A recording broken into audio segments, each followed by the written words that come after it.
Hi, this is Corey Johnston, and today's lesson is going to span the range of the 12th verse of the 10th chapter of Deuteronomy. We're going to take it all the way up until the 7th verse of the 11th chapter in the same book.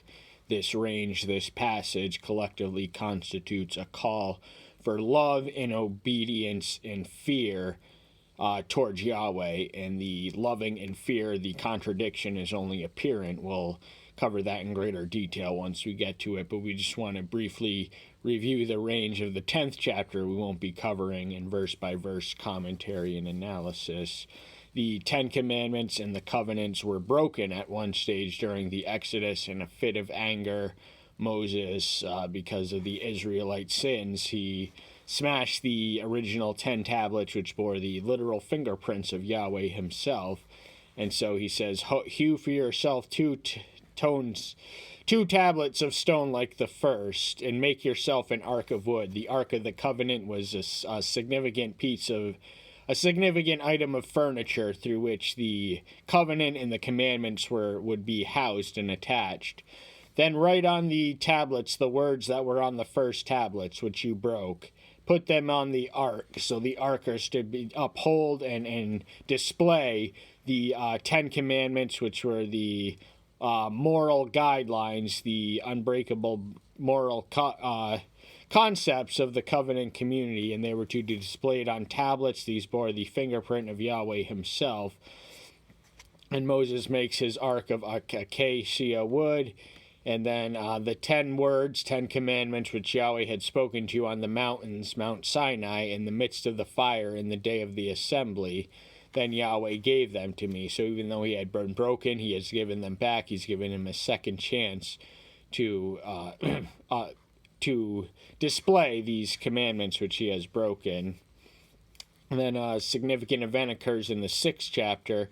Now the children of Israel departed from the wells of Bene Yarken to Mosera. Aaron died there, and he was buried there, and Eleazar, his son, became priest in his place. Aaron was the elder brother of Moses by 3 years. Moses was the son who was born when the Pharaoh issued his ultimatum for the newborn. It was not the firstborn. Aaron was in fact elder, and he served as the high priest. And when he was dead, now 2 of his sons had died by giving fire according to their own terms to Yahweh in the 10th chapter of Leviticus. So Eleazar was his surviving heir and namesake, and the line passed through him through generations. And at that time Yahweh separated the tribe of Levi to bear the Ark of the Covenant. Levi was the tribe to which Moses and Aaron belonged. To them were delegated the duties and tasks of priestly function, and bearing the Ark of the Covenant certainly fell in that category, and to stand before Yahweh and to serve him and to bless his name to this day. So this was the design and function and fulfillment of the Levite tribes. Therefore, Levi has no portion nor inheritance with his brother. Yahweh is inheritance. In other words, he was not to own property or amass possessions or have riches or homes. He was to subside on the sacrificial food and the tithes to live by. And then this takes us to the 12th verse, the lesson itself. And now, Israel, what is Yahweh your Elohim asking of you, but to fear Yahweh your Elohim, to walk in all his ways, and to love him, and to serve Yahweh your Elohim with all your heart and with all your soul. So the opening phrase reminds us of Micah 6:8 when he asks, what does Yahweh require of thee? These are the righteous commands, and his answer is to walk humbly in his ways. One of them anyway. So walk in all his ways. There is no way one can walk in the ways of Yahweh without being humble doing it and humbled by it. So that is ultimately superfluous, and if we love him, we will be humble in his presence, and we will serve him out of love, not out of gain or anything else. We will be wholly, our own individual identity will be wholly subsumed to his own, his cause, his purpose, his will. And with all your hearts and with all your souls, that involves the totality of the being, all your faculties and all their capacities, total commitment, total devotion, uncompromised orientation towards your task. You have no life, strictly speaking, of your own. Your life belongs to him. To keep the commandments of Yahweh and his laws, which I commanded you today for good. So this is another of the demands and requirements of Israel. They are to keep the commandments of the covenant. There were 613 total of them. Each one was significant in their own way, though certainly some were more significant than others. A lot of the abuses and excesses of the apostate generations was going through the motions of sacrifice, and even the Pharisees, the self-righteous, they tithed of all they had. They fasted twice a week, but they missed the weightier matters of mercy and stuff like that. But all of the commandments in their broad totality were important, and they were for our good, because life is a lot better when we disobey, when we go our own way and do our own thing, serve as our own moral compass. We got ourselves into a world and a host of trouble, which could have been avoided and averted if we simply obeyed the commandments of a morally superior and perfect being. See, the heavens and the heavens of the heavens and the heavens belong to Yahweh your Elohim, and also the earth and all that is with it. This is a concrete expression of his unlimited sovereignty. He owns all the heavens, everything in the sky, everything above, everything beneath the earth. So heaven is, of course, a lot more vast. So we read that word 3 times, and there are 3 heavens according to Hebrew spirituality. There is the heaven that is the sky and the earth. There is the heaven, which is the outer space, and there is the heaven, which is the presence of divinity and the Almighty. So that word is committed is repeated 3 times, and not without reason. There are 3 heavens, so to speak of, and earth is another one of his dominions. This pale blue blot in the universe also belongs to him, and our entire existence as we know it exists within this pale blue blot, which is infinitesimal. It is a minuscule, petty, puny object floating in the vast infinitude of the space, which belongs to our Creator. Yahweh delighted only in your fathers to love them, and he chose their seed after them, you above all peoples, as it is today. So the fathers would have been the enslaved people, or also the patriarchs of their generations. The fathers of the Jewish people were Abraham, Isaac, and Jacob, and they were beloved and treasured and looked after and enabled and enriched and empowered, and the beneficiary of many miracles, because Yahweh had delighted in them. He chose them for a select purpose, and he certainly did love them, and he chose their seed. The blessing that belonged to them was that their seed would be a great nation, a powerful nation, a righteous nation, a force of nature to be reckoned with, and it is to be above all peoples. So the reason that he chose the nation of Israel to be his special possession was not to conquer and assimilate all the lesser civilizations, but to bless those nations, to be a blessing to each and every one of them. And that as it is in today, it is today then, and it is today now, it is today always. And you shall circumcise the foreskins of your heart, and harden your neck no more. So the circumcision was the rite and the initiative and the mark by which they signaled their entrance into the covenant community. They circumcised, they snipped their penises, and this was, without it they would be expelled from partaking the Passover or entering to the service. This was their sign that they belonged to him. They were circumcised. Isaac was circumcised on the 8th day, as was every Jew after him, but he's talking about a more important spiritual circumcision. Circumcision of the flesh is one thing, circumcision of the heart is quite another. The heart is obviously more significant than the penis as a moral caliber. The heart is the center of the emotion, will, volition, and seat of our actions and sources. So, of course, many people's hearts are controlled by their penises, but the heart itself is a superior guide to the penis. And harden your neck no more. When you harden your neck, you harden your heart. And when you harden your heart, you subject yourself and build in yourself and invest yourself into the spirit of unbelief. So he's saying, don't do that anymore. Circumcise your heart once and for all. This may mean this is the Old Testament equivalent, it could be argued, of a born-again experience, because in the born-again experience, our heart is redeemed and renewed, much as the circumcised heart that Moses speaks of in this verse might be similarly said of. For Yahweh your Elohim is Elohim of mighty ones, and master of masters, of the great El, mighty and awesome, who shows no partiality, nor takes a bribe. So we learned quite another thing about Yahweh. He is uncontested. There are no mighty ones.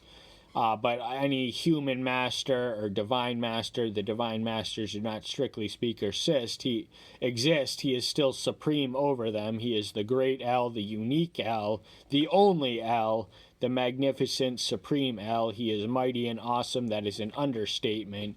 Mighty, the attribute of omnipotence belongs to him. That's the attribute of infinite or unlimited intelligence. And he is awesome. He creates awe-inspiring things. He is an awesome maker of miracles. He himself is awesome. He is beyond description, beyond anything we can fathom or imagine. And he shows no partiality nor takes a bribe. So this is a deity who can't be appeased. This is one who is not won over by flattery or works or donations to his church. The pastor of the church might show you partiality if you donate more to his church than any other. But in the eyes of Yahweh, he cannot be esteemed or shown any favoritism sense of it. And to take a bribe is a perversion of justice, but one cannot buy their way into heaven. If one could, then it wouldn't be straight and narrow, and Jesus wouldn't, the Messiah wouldn't have died for the sins of the world, because if you could buy your way to heaven, then he never would have went through the excruciating agony of the passion. He executes justice for the fatherless and the widows, and loves the strangers, giving him food and garment. So the strangers and the outsiders and the foreigners and the immigrants are of special concern. This is testament to his justice. And the fatherless and the widow, these are the most vulnerable of society. So Yahweh does have a special concern to those who are without the strength or resources to make their to have an equal standing in the way of the world, but they do have a powerful ally in heaven working on behalf of them, and then on their behest he feeds them, he provides them with their daily vitals, daily necessities, and their garments, their clothes. So he makes sure that everything that the vulnerable and outcast and helpless really need are provided for them. So the Mosaic Law had a concern for the fatherless, the orphans, and the widows, those who are without husbands and wives. And the fact of fatherless homes is literally destroying our American society as we speak. 78% of African American children grow up without a father figure in the home, and this feminist notion of toxic masculinity is completely absolved by the concept that because children without a father in their home are proven to be more aggressive. 26 out of 27 of the most recent major mass shooters have grown up in fatherless homes. So there is definite consequences. A father is absolutely vital and necessity, indeed indispensable, in a home. And you shall love the stranger, for you are strangers in the lands of Egypt. So this is, Israel was a nation of immigrants, much in the same way that America is a nation of immigrants. They knew what it was like to be a stranger in a foreign land. They were a nation within a nation in the nation of Egypt, where they grew and flourished from a small scattering of 70 to 75 people to an entire nation that was enslaved. And by the time they were released, they had at least 2.5 million men strong. This was in the land of Egypt, and so they were to be kind and not enslave the strangers just because they were enslaved. They were to know better from their experience and not do the same thing that was done unto them to do unto others. Fear Yahweh your Elohim, serve him and cling to him, and swear by his name. So fear, remember, they are commanded to love and to fear. Love in the 12th verse, and here they are to fear, but a fearful love and fear are generally thought of antagonists. One cannot love one who they fear, and one cannot fear one who they love. But Yahweh is different. We should fear him not because he will execute judgment on us, but because he can, and it is in his power, and that ought to be a motivation and incentive for us to keep walking on the straight and narrow, knowing full well that he is an Elohim of wrath and a consuming fire who will not hesitate to issue his wrath if we forsake the path that we now know and understand and walk by and live on. If for any reason we deviate from that path and it becomes a fixed, settled way of life, we have every right and reason to fear the one we now love, and we should fear him now for that very possibility. We are to serve him. That means just give him his all, give us our everything. We are to have no individual identities of our own. We are to be so enwrapped and enmeshed in his calling that we are to not give second thought to himself. We are to deny ourselves, cling to him the same way we read that word in the Edenic marriage account. Adam clinged